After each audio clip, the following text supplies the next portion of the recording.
Okay, folks, I'm leaving one of my favorite eateries, breakfast eateries here in Charlotte, North Carolina, the Sunrise on Albemarle, and I'm out and about doing some of my typical shopping. You know, I love to shop.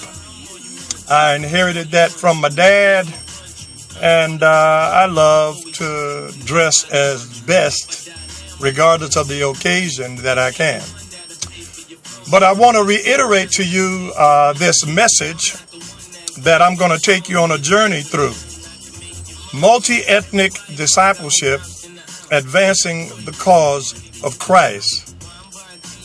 Eventually, I'm going to go into a focus message that I call the shift. And I make a point that God in 2000 gave the church, from a biblical basis, from a historical basis, and from a prophetic basis, God gave the church new marching orders. Now, mind you, the emerging church during that time, coming out of the 90s and into 2000, heard those marching orders, and key leaders left institutionalized Christianity with a message in hindsight that said the church is not relevant to the current culture today.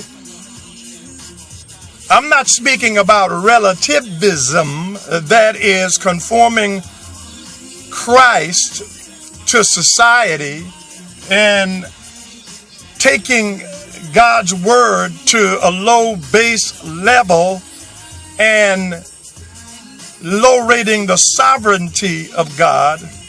I'm not talking about relativity. I'm not talking about being relative, but relevant, which means a whole difference in terms of Christology,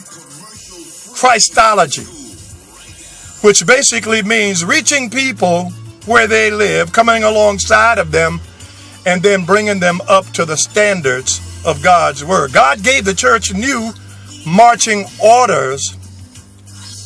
The emerging church heard it, but didn't quite fully fulfill it. Consequently, we've experienced some things that need to be highlighted in context of biblical prophecy.